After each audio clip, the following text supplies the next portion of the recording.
Bom dia, irmãos. Bom dia. Mais um dia lindo aqui. Bom dia para você que vai entrando. Bom dia para você que se conecta com a gente aí nessa quinta-feira, para a gente ter mais um tempo juntos aqui de devocional. Seja muito bem-vindo. Espero que todos tenham dormido bem, tenham acordado bem, já tenham tomado aquele café da manhã ou estejam tomando o café da manhã, né, enquanto assistem essa live aqui. Um bom dia para todos vocês. É um prazer, uma alegria estar com vocês aqui mais uma vez. Essa semana aí, ontem e hoje, né? 2 dias seguidos e a gente vai poder conversar um pouquinho mais hoje sobre os atributos de Deus, né? A gente vai continuar a nossa série nisso, como eu comentei ontem.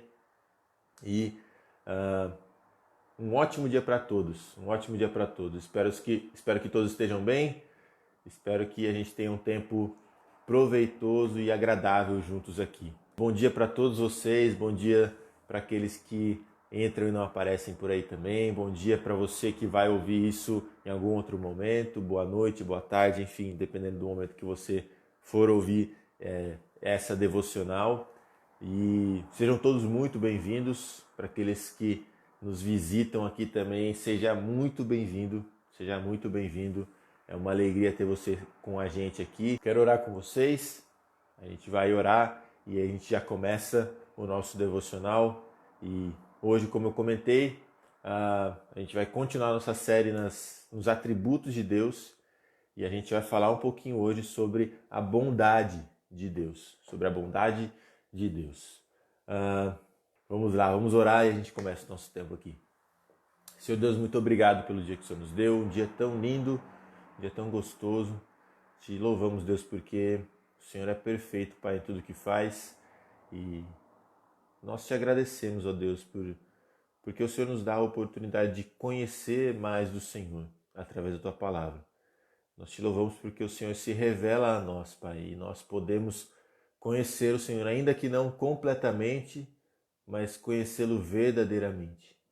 E nós pedimos, Deus, que o Senhor fale conosco, que o Senhor se revele a nós hoje, através da Tua palavra e da ação do Teu Santo Espírito, que nós possamos sair daqui conhecendo um pouco mais do Senhor e que isso seja transformado, Deus, em prática, que não fique só na nossa cabeça, mas que nós coloquemos em prática aquilo que nós temos aprendido.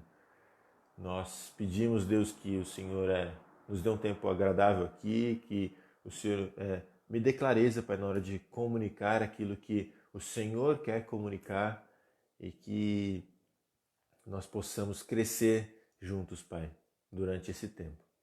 Nós te louvamos e nós te agradecemos, Pai, e oramos no precioso nome de Jesus, que é o nosso Salvador. Amém. Sejam todos muito, muito, muito bem-vindos. Para aqueles que acompanharam, né, o devocional de ontem, eu vou caminhar por algumas semanas com os irmãos olhando para alguns dos atributos de Deus. Ontem nós falamos sobre a imutabilidade de Deus e nós a definimos da seguinte forma. A imutabilidade de Deus implica que o caráter de Deus é perfeito, que os seus propósitos eternos não mudam e que suas promessas serão completamente cumpridas, nos dando uma base sólida para uma vida fiel, confiante e satisfeita. Foi assim que nós definimos imutabilidade. Hoje a gente vai conversar um pouco sobre a bondade de Deus. A gente vai começar olhando para Êxodo 33 e ao longo do devocional a gente vai olhar para algumas outras passagens. O livro de Êxodo, de forma geral, ele é sobre esse Deus que se faz conhecido. Ele se revela a Moisés, ele se revela a Faraó, aos egípcios, ao povo de Israel. E ele mostra o seu poder, a sua glória, a sua graça e muitas outras coisas. E no capítulo 33, especificamente, ele se revela como esse Deus bondoso. O povo de Israel está, no certo sentido ali, apavorado, porque o Deus que os tirou do Egito, agora ele diz que não vai seguir acompanhando o povo de Israel durante a viagem deles até a Terra Prometida, né, o que a gente vê em Êxodo 33, de 1 a 3. E essa atitude de Deus ela foi uma resposta ao que a gente vê acontecendo no capítulo 32. Quando a gente para pensar lá, Êxodo 1 até capítulo 5, mais ou menos 6, se eu não me engano, o povo estava lá ainda no Egito, e aí começam as pragas lá, e aí Deus libera o povo, E aí em Êxodo 19 a gente vê Deus fazendo uma aliança com o povo, e Êxodo 20 os 10 mandamentos, e aí tem toda a questão do tabernáculo e tudo mais, e parece que as coisas vão funcionar, e aí chegou o bezerro de ouro. Né? Moisés ele demora um pouco lá no monte, o povo quer um Deus, perdão, o povo quer um Deus, voa lá o bezerro de ouro. E aí Deus, né, ele diz que enviaria um anjo à frente de Israel, mas que não iria com eles. O texto diz assim, os versículos 2 e 3 de Êxodo 33. Enviarei um anjo à sua frente, mas eu não viajarei no meio de vocês, pois são um povo teimoso e rebelde. Se eu os acompanhasse, certamente os destruiria ao longo do caminho. E aí, diante disso, o povo chora, o povo lamenta, o povo se livra dos seus ornamentos, né, que eram um sinal de idolatria, né, uma vez que esses ornamentos eram coisas que eles pegavam dos outros povos que eles tinham contato, e aqui muito provavelmente coisas da cultura egípcia que eles usavam. Né? Então eles se livram disso, mostrando que eles querem se livrar dessa idolatria. E aí aqui, né, também só um parênteses, né, o bezerro de ouro ele nos mostra que o povo de Israel queria um Deus que eles pudessem ver. Eles achavam que se eles fizessem as coisas do seu jeito, eles teriam mais de Deus. E o que eles recebem por isso é exatamente o contrário. Eles recebem menos de Deus. O pastor Kevin DeYoung, ele comentando sobre essa passagem, diz algo muito interessante. Ele define idolatria da seguinte forma: idolatria é sempre a busca por receber algo a curto prazo, com a certeza de que haverá perdas a longo prazo.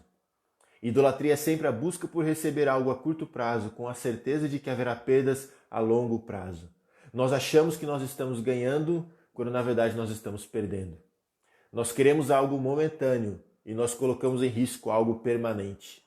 É isso que a idolatria faz com a gente. E aí depois que o povo responde com lamento, Moisés ele responde ao Senhor pedindo 3 coisas. Ele pede para que Deus seja com ele, os versículos 12 e 13. Ele pede que Deus seja com o povo de Israel, os versículos 15 a 16 do capítulo 33. E finalmente ele pede a Deus que Deus mostre a sua glória a ele. E a gente vai ver isso nos versículos 18 a 23. Ele quer ver mais do que uma sarça ardente, mais do que o que ele viu no monte, mais do que o que ele viu durante as pragas do Egito, mais do que a nuvem de fogo, a nuvem e o fogo, né, que acompanhavam o povo. Ele quer ver o Senhor. E aí o texto diz assim, Êxodo 33, 18 a 23. Moisés disse, então peço que me mostres tua presença gloriosa. O Senhor respondeu, farei passar diante de você toda a minha bondade e anunciarei diante de você o meu nome, Yahvé. Pois terei misericórdia de quem eu quiser e mostrarei compaixão a quem eu quiser. Mas você não poderá olhar diretamente para a minha face, pois ninguém pode me ver e continuar vivo. O Senhor disse ainda, fique nesta rocha perto de mim. Quando minha presença gloriosa passar, eu o colocarei numa abertura da rocha e o cobrirei com minha mão até que eu tenha passado. Depois tirarei minha mão e você me verá pelas costas. Meu rosto, porém, ninguém poderá ver. Moisés pede aqui, né, no versículo 18 para ver a glória de Deus e em seguida Deus responde dizendo que mostrará a sua bondade a Moisés. Farei passar diante de você toda a minha bondade. Isso nos mostra que a glória de Deus e a bondade de Deus são duas coisas inseparáveis. Inseparáveis. Né? A gente poderia inclusive dizer que bondade é algo interno, enquanto a glória é a demonstração externa dessa bondade de Deus sendo revelada na criação e ao seu povo. E aí, partindo disso, a gente vai fazer como a gente fez ontem. A gente vai dividir o nosso tempo em 2 grandes partes aqui. Doutrina e aplicação. A gente vai tentar definir o que é a bondade e depois a gente vai aplicar esse conceito à nossa vida. Mas antes de entrar na parte do que é bondade, eu quero falar sobre algumas coisas que a bondade não é. Afirmar a bondade de Deus não é simplesmente afirmar a sua utilidade. Né? Quando eu falo, por exemplo, que um computador é bom ou que um celular é bom, eu estou simplesmente dizendo que aquilo é útil e cumpre as exigências que eu tenho com relação àquele equipamento. Né? Quando eu falo que um lanche é bom, eu simplesmente estou dizendo que provavelmente ele é melhor do que outros que eu já comi. Mas quando nós falamos sobre Deus, bondade vai além de utilidade. Afirmar a bondade de Deus vai além de utilidade. Bondade também com referência a Deus não é simplesmente afirmar a sua moral, né? O fato dele ser um Deus moralmente bom. Isso seria a santidade de Deus que está ligada à sua bondade, mas que é distinta da santidade. São coisas diferentes. embora estejam ligadas. Deus é, em sua essência, bom. Nós vemos isso desde o relato da criação. Repetidamente o autor nos lembra que tudo que Deus criou é bom. A gente vê isso várias vezes na criação. E ele não fala isso porque há um valor e uma beleza específicos na criação, mas porque a criação reflete a bondade do Criador. Deus é a origem de tudo que é bom. A gente viu isso ontem lá em Tiago 1, versículo 17. Então toda a bondade que existe em qualquer criatura foi transmitida pelo Criador. Agora, a bondade de Deus ela não foi derivada, ela é da essência dele, é a essência da sua natureza eterna. Ele é infinitamente e completamente bom, e aquilo que nós vemos de bom na criação é apenas um reflexo da sua bondade. Como nós também falamos ontem, ele é imutavelmente bom. Sua bondade não muda, não aumenta, não diminui, ele é perfeitamente e imutavelmente bom. Thomas Manton, um puritano inglês do século XVII, ele diz o seguinte sobre a bondade de Deus. Deus é originalmente bom, bom em si mesmo, algo que nada mais é. Pois todas as criaturas são boas apenas por participarem e se comunicarem com Deus. Ele é essencialmente bom, não apenas faz o bem, mas ele é a própria bondade. O bem da criatura é uma qualidade adicionada, quando em Deus é a sua essência. Ele é infinitamente bom. O bem da criatura é apenas uma gota, mas em Deus há um oceano infinito, uma reunião de tudo que é bom. Ele é eterna e imutavelmente bom, pois não pode ser menos bom do que é. Não pode haver adição feita a ele, bem como nenhuma subtração. E aí, mais uma vez, usando as palavras aqui de Tiago, em Tiago 1,17, né? Toda dádiva que é boa e perfeita vem do alto, do Pai que criou as luzes no céu. Nele não há variação nem sombra de mudança.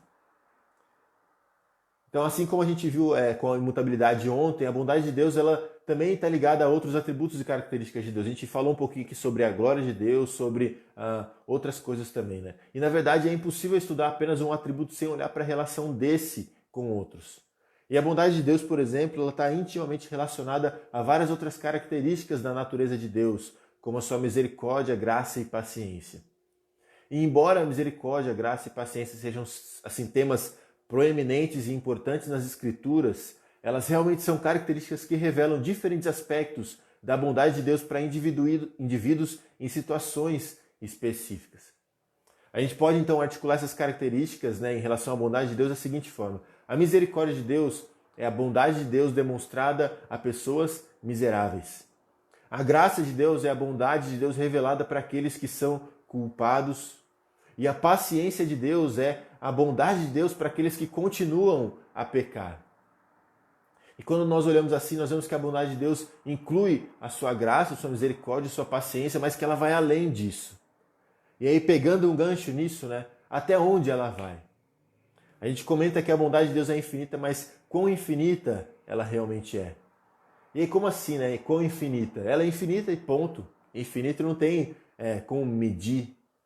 O problema é que a gente não consegue medir o que é infinito e a gente acaba não tendo uma noção do que realmente a gente quer dizer quando nós dizemos que a bondade de Deus ela é infinita. A gente precisa de algo mensurável, porque nós não somos infinitos, nós somos finitos. E nós não conseguimos compreender esse conceito de infinito. Então a gente precisa de algo mensurável, algo mais específico.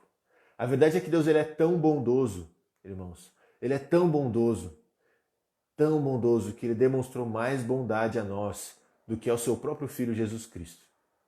Pensa no seguinte, o Pai derramou a sua ira sobre o Filho. O Filho que sempre o agradou, que nunca fez nada contra ele. O Filho amado que o compraz, sobre esse Filho ele derramou a sua ira. A bondade mostrada a nós, povo de Deus, durante aquele momento em que Cristo estava na cruz, é uma bondade maior do que a manifestada ao próprio Cristo. Jesus ele foi declarado profano e injusto na cruz do Calvário para que criaturas ímpias como nós pudessem ser declaradas santas e justas. O maior presente possível que Deus tinha para conceder ao seu povo era o seu Filho, aquele a quem ele mostrou por um período menos bondade do que ele mostrou a pessoas pecadoras que odeiam a Deus, como eu e você. De forma surpreendente, então, por um tempo, Cristo recebeu mais ira e nós recebemos mais amor. Esse é o tamanho da bondade de Deus. Deus ele é tão bom que ele é capaz de demonstrar mais bondade a nós do que ao seu próprio Filho, para que nós pudéssemos ter a salvação. E com tudo isso a gente pode dizer que a bondade de Deus, então, é o externar do seu caráter glorioso, a fonte e o padrão de tudo que é bom e o combustível que nos move a praticar as boas obras que Ele preparou para nós. Essa é a definição que eu quero trazer de bondade aqui para vocês. A bondade de Deus é o externar do seu caráter glorioso, a fonte e o padrão de tudo que é bom e o combustível que nos move a praticar as boas obras que Ele preparou para nós. Agora, mesmo com tudo que a gente falou aqui, ainda é muito comum pessoas questionarem a bondade de Deus, principalmente com o argumento de que nós vemos a maldade no mundo ao nosso redor. Como um Deus bom poderia permitir tamanha maldade? Como balancear a bondade de Deus com a maldade que nós vemos no mundo? Irmãos, essa pergunta ela é profunda, é extremamente complexa e eu não conseguiria responder no tempo que nós temos aqui e dificilmente eu conseguiria responder de uma forma completa essa pergunta, né? Até porque parte dessa resposta ela inclui a fé. Essa pergunta ela só é respondida plenamente se nós tivermos fé em Deus. Mas eu quero deixar um breve comentário sobre esse assunto, né? Quando a gente para pensar em alguns relatos bíblicos como Jó, José e o próprio Jesus, nós vemos que Deus ele revela sua bondade em meio ao mal. E a gente vê 3 tópicos caminhando juntos, meio entrelaçados aqui. O primeiro deles é que Deus tem em vista um bem maior do que nós temos, seja para a humanidade, para si mesmo ou para ambos. Deus ele tem em vista um bem maior. O segundo tópico é que Deus por vezes deseja que esse bem maior ele aconteça por meio de situações ruins, situações más. Então Deus ele tem um bem maior e às vezes ele vai alcançar esse bem maior por meio de situações ruins. E o terceiro tópico, que aí é a parte que a gente talvez não entenda e não goste, é que Deus não nos conta tudo o que Ele está fazendo. Por vezes Ele nos deixa assim no escuro sobre qual é o bem maior que Ele tem em vista alcançar através dessa situação ruim, ou sobre como os bens finais dependem dos males intermediários, digamos assim. Recentemente a gente passou 3 semanas olhando para a história de José, e ela nos mostra exatamente isso. Tudo que José sofreu tinha como objetivo revelar a soberania de Deus, preservar o povo de Israel, restaurar a família de José e levar José para perto do Senhor.